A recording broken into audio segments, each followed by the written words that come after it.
Alors, je vous propose une plongée inédite au cœur d'un empire, celui de Baba Amadou Dampulo. La première fortune d'Afrique francophone est un homme discret qui n'aime pas les caméras.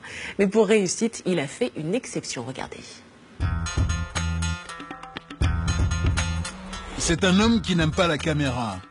Les images de lui sont rares.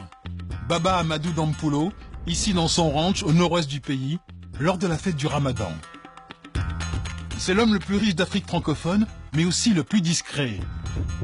Sa fortune est estimée à 550 milliards de francs CFA.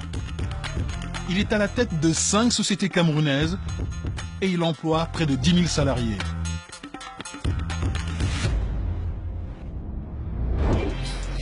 Pourtant, à 350 km de là, dans les rues de Douala, la capitale économique, son nom ne dit rien aux Camerounais. Est-ce que vous connaissez Baba Amadou Dampulo? Non, Monsieur Baba Amadou Dampulo. Non, aucune idée. Non. Ça ne vous dit rien? Si je vous dis que c'est l'homme le plus riche d'Afrique francophone? Bon, pour moi, c'est une surprise. Inconnu du grand public dans son propre pays, Baba Amadou Dampulo est pourtant à la tête d'entreprises bien visibles, utilisées par des millions de Camerounais. C'est le cas de Nextel. Sa société de téléphonie créée il y a 2 ans, elle revendique 3,8 millions d'abonnés. Moïse Bailly est le directeur général de cette filiale. Et pour lui, l'objectif est clair. Il compte détrôner ses concurrents, MTN et Orange d'ici 2020. Ça, c'est notre shop manager et c'est l'une des meilleures. Donc, nous avons une société de vente parfaitement agressive. Tout est nécessaire pour prendre la place de premier. Pour le groupe détenu par Baba Amadou, Nextel représente un investissement de 250 milliards de francs CFA, de très gros moyens et aussi une stratégie bien réfléchie. Nous avons orienté nos stratégies vers le recrutement en zone rurale. Aujourd'hui, nous sommes leaders dans toutes les zones rurales du Cameroun. Nous couvrons 85% du territoire national. Quel que soit le petit village du Cameroun, vous trouverez uniquement Nextel. Mais au cours de notre interview, Moïse reçoit soudain un appel très important d'Afrique du Sud. Baba Amadou Dampulo, le grand patron, n'est jamais loin. 2 millions. Tu t'es dit 2 millions. Tu t'es dit. Mais Air France, vous n'avez jamais vu ça. Mais apparemment, c'est la Coupe d'Afrique des Nations. Il vous appelle souvent pour prendre des nouvelles? Au moins 10 fois par jour. Lui est assez mystérieux. Pourquoi? Il n'est pas mystérieux. C'est quelqu'un simplement de discret, naturellement discret. Et pour lui, il pense que l'argent ne fait pas du bruit. En fait, ce qu'il me dit de temps en temps, c'est l'argent, c'est comme des oiseaux. Si vous faites des bruits, ça envoie. Un self-made man mystérieux, quasi insaisissable, qui veut désormais devenir le roi de la téléphonie.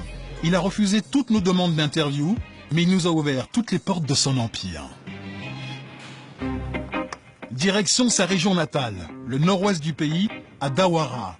C'est dans cette province anglophone que le milliardaire a grandi. Son domaine s'étale sur 12 000 hectares. C'est là qu'il a construit son château à l'architecture atypique. Autour de sa résidence, un ranch qui compte des milliers de vaches et de chevaux.